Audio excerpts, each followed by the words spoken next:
जो कहते कि चलो क्या करें, हमें टाइम नहीं है, इतना काम ही है। तो प्रीत किससे? विषयों से, संसार से।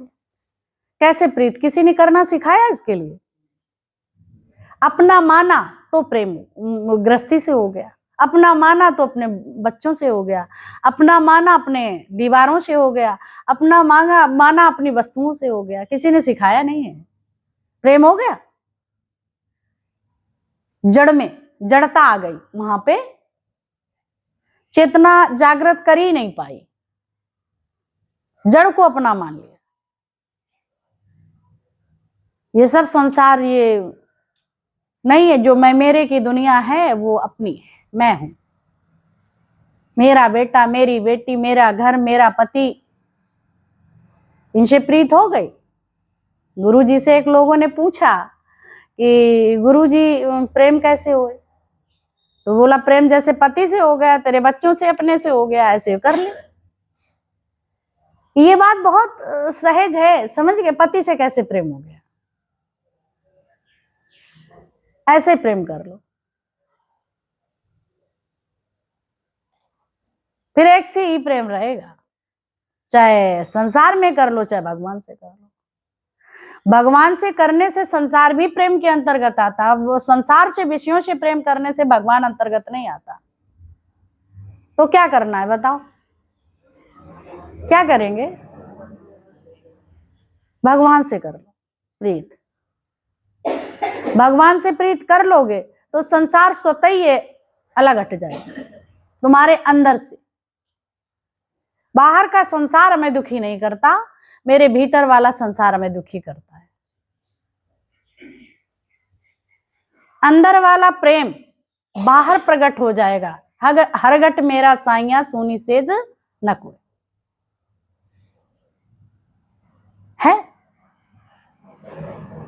और जिस घट में प्रकट है, जिस घर में घट में प्रकट हो गया तो पूर्ण पार ब्रह्म परमेश्वर प्रकट हो गया। आज गुरु में प्रकट है तो हम उसके सामने झुक गए, और झुक गए तो पानी भी पी रहे हैं कि नहीं? जिसके अंदर प्रकट होगा, है तो सबके अंदर, जिसने अपना प्रकट किया है उसके सामने बुके लगा के पी लो।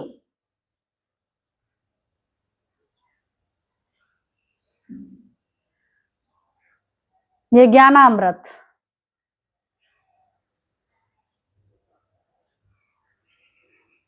यही सच्ची बात है।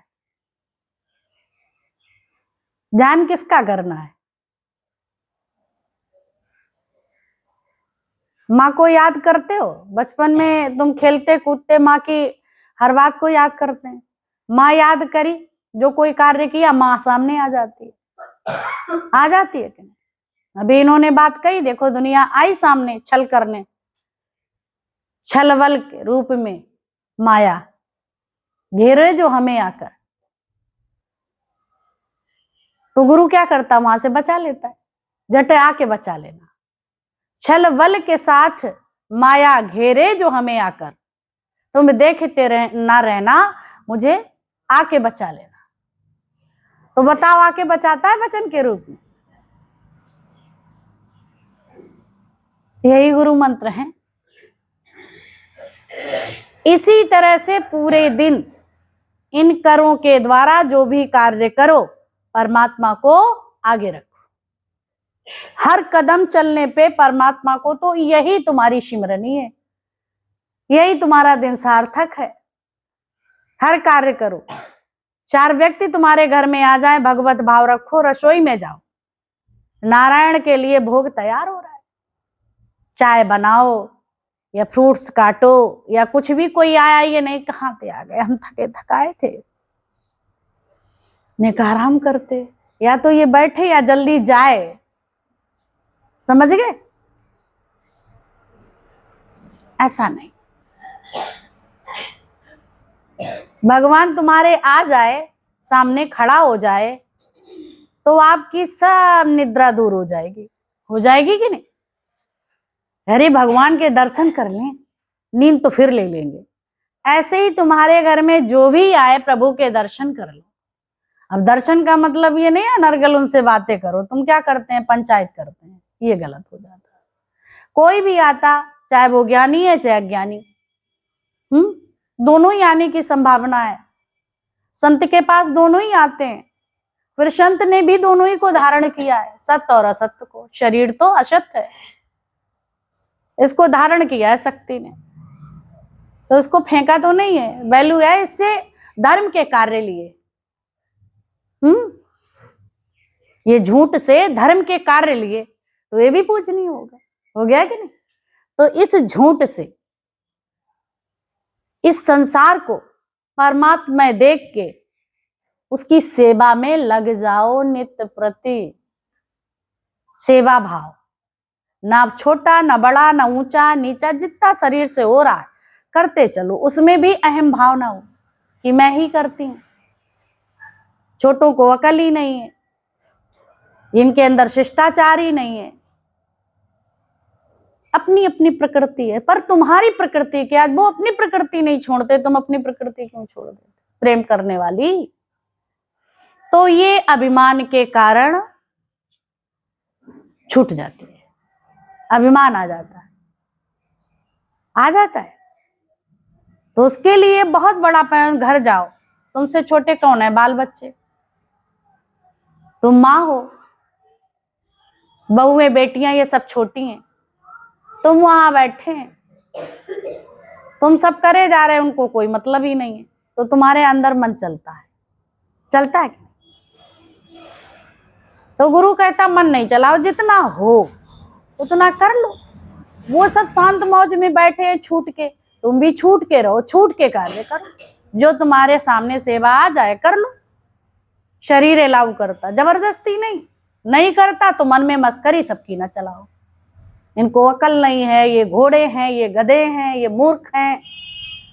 उनकी घोड़े गधे वाली आदत तुम काहे को उठा के घूम रहे हो, तुम अपनी जो है भगवान वाली आदत रखो, है ना, समझ रहे। उनकी आदत वो जाने, घोड़े गधे की स्थिति क्या होती है तुम तो जानते हो, उन्हें विवेक नहीं होता है। और जिनको विवेक नहीं, जानवरों को पशुवत जीवन जी रहे, तो आपका जो है वहां पे बेवजह ये सब कार्य रहेगा, सफल नहीं है, है कोई प्रयोजन है वहां पे, कोई नहीं। तुम जैसे पहले रहते थे वैसे आज भी रहिए, जब कोई नहीं था तब नहीं करते खाते थे, तब तो गुस्सा नहीं आता था। ये हम रात दिन चेक करते हैं, तुम भी चेक करो, कहीं ऐसा तो नहीं है मन में कोई चीज तो नहीं आई, कहीं सास तो नहीं बनी, कहीं और कोई कुछ तो नहीं बन गया ना, कुछ बनना ही नहीं है, बनने का यहाँ काम नहीं, कुछ नहीं बनना। तुम सिर्फ भगवान के भगत बनो। क्या बनो, भगवान के भगत बनो, गुरु के भगत बनो, भगत बनो। हनुमान से राम ने पूछा कि मैं आपकी सेवा से प्रसन्न हूं, जो मांगना चाहो वो मांग सकते हो। तो हनुमान जी ने क्या कहा, मैं सिर्फ दास ही बन के रहना चाहता हूं, मैं कुछ भी मांगना नहीं चाहता हूं, आप हो जाइए मेरे, बस यही मेरा सत्कार है। तो तुम्हारे अंदर में क्या नीड है कोई नीड? एक बार में बोल दिया करो, है नीड? हाँ, अगर है तो उसको सुधारो, नहीं है तो फिर कोई बात नहीं। तो हनुमान जी की भक्ति सबसे पहले वो प्रसन्न कब होते हैं? हनुमान की जय जय करने से या राम की जय जय करने से? किसके नाम से प्रसन्न? राम के। अर्जुन कब प्रसन्न हुआ? जब भगवान का सत्कार किया। ऐसे ही जिससे तुम सुनते हो उसको कैसे आराध्य की जय जय करो, आगे बढ़ जाओगे। भगवान के आराध्य कौन है? हनुमान के, राम है राम। तुम्हारा आराध्य कौन है ना? तो फिर ऐसे करके जो तुम्हारा है तुम उसको याद करो। ये गुरु के भी नहीं मिलता, गुरु से ही मिलता है। मिलता है कि ये गुरु ने वचन सुना है कि आराग्य, जब आराग्य को याद करने चलोगे तो गुरु हाजिर हो जाएगा। हो जाएगा कि नहीं? हो जाएगा।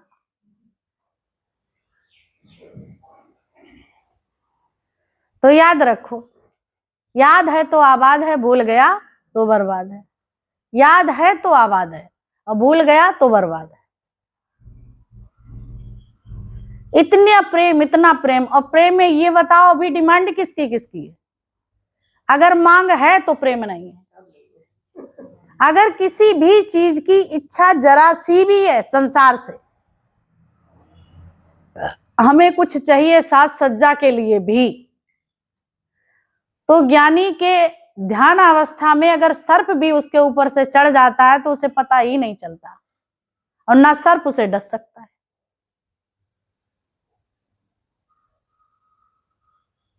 कितने घोड़े गधे यहां से निकल जाएं और वो प्रेम में तल्लीन है, भगवान में लीन है, ध्यानस्थ है, तो उसे पता नहीं कितने गाजे बाजे निकल गए, मालूम ही नहीं।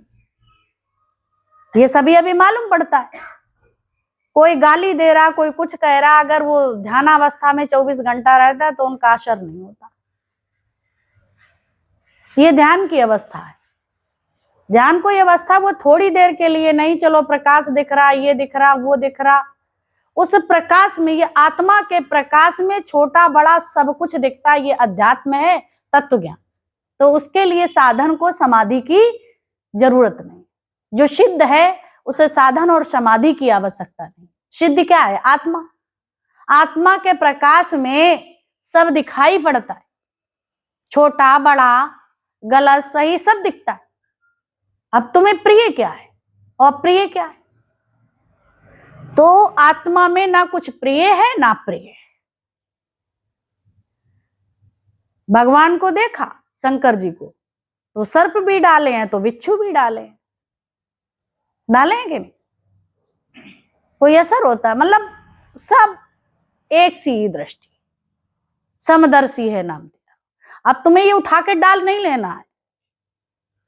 मतलब ऐसी ऐसी बातें जो तुम्हें जहर, कैसे बातों बातों जहरीले शब्द बोलते हैं, करारे, तुम्हें बर्दाश्त ही नहीं होते, हजम नहीं हो पाते, परेशान हो जाते हैं। तो ऐसी ऐसी बातें हैं। कंठ में क्या धारण किया? नीलकंठ कहलाए। तो ये जहरीली बातें कंठ तक हैं, न ऊपर न नीचे, नहीं तो तुम मर जाओ। जहरीली बातें ये संसार की अगर तुम्हारे कंठ तक हैं तो फिर तुम्हें दुखी नहीं कर पाएगा कोई। ये हलाल विष धारण किया। कितने महान है वो। सागर में सब कुछ सबने ले लिया, लेकिन उन्होंने क्या लिया? विष। इसीलिए गुरु क्या करता है? दुनिया में पैसा कौड़ी सब चीज सब मांगते हैं, अच्छी अच्छी चीजें, लेकिन गुरु क्या मानता है? तुम्हारा कचरा, ये विषैली बातें जो तुम्हें दुखी करती वो हमें दे दो। जो तुम्हें बातें दुखी कर रही हैं, परेशान, वो हमें दे दो। जो आपको ठंडक मिले, आनंद शांति मिले। अगर वो हलाहल जहर नहीं पीते, कालकूट नहीं पीते, तो जाने कितने जीव जंतुओं का विध्वंस हो जाता, कितने लोग मर जाते, सृष्टि का विनाश हो जाता, त्राहिमाम त्राहिमाम हो जाती। अगर तत्व ज्ञानी इस धरती पर प्रकट ना होता तो हम विषधरों के अंदर से वो जहरीला विष वो ना पीता तो आनंद शांति नहीं आ पाती। आ पाती? नहीं आ पाती। तो विषैली बातें तुम्हारे अंदर की वो निकाल देता है। तो क्या खराबी है? कोई खराबी है? जिससे तुम परेशान थे, फन पटक रहे थे जहर की वजह से, आज तुम फन पटकते? नहीं पटकते। आनंद और शांति से नाचते हैं। मन मयूर नाच उठा, न जाने क्या कहने लगा, फिजाएं झूम उठी, सब चारों तरफ लता पता का सब झूम उठे। अंदर में तुम्हारा अंदर वाला झूम उठा, झूम उठा। अब क्या कहेगा, मोर मन गुरु गुरु बोल। मेरा मन क्या बोलने लगा, गुरु गुरु। क्योंकि गुरु ने रास्ता, गुरु के साथ चलते जाएंगे तो सब रास्ता भगवान का पता चलता जाएगा। कहाँ कोने में घुस के बैठा है, निकल ऐसे, है ना। पता चल गया तो फिर भगवान को तुम पकड़ के खींच लाओगे। इतनी हिम्मत ताकत तुम्हें देता है गुरु। तुम्हें आना ही पड़ेगा, कुछ भी करो, इतना तुम्हें, क्योंकि तुम कुछ मांग, तुम्हें मांग रहे हैं, किसी को हम मांग नहीं रहे। मुझे तुम चाहिए, वो सब देगा। फिर रिद्धियां हैं, सिद्धियां हैं, जाने क्या क्या, जो तुम कहोगे वो पूरा होगा। मन में खाने की सोचोगे वही चीज सामने होगी, जो जो तुम सोचोगे। तो इसमें नहीं अटक जाना, और ना किसी से बयां करना, और ना इसका अभिमान करना, क्योंकि ये कूड़ा कचड़ा आया है इसलिए कि इसी में अटक जाए, हम तक ना पहुंचे। भगवान से मिलने के लिए ये रुकावटें हैं। तो बहुत बताएंगे, देखो देखो देखो हम मन गए, अब वो मरने जा रहा था, हमने हाथ फेर, बहुत बीमार था, और ऐसे ऐसे बहुत हालत खराब होती, तो हम ये कहे भगवान मुक्त हो जाए, हमने ऐसे करा, वो मुक्त हो गया। अहंकार है, सब जगह तुम ये बात बताओगे तो ये तुम्हारी हानि हो रही है।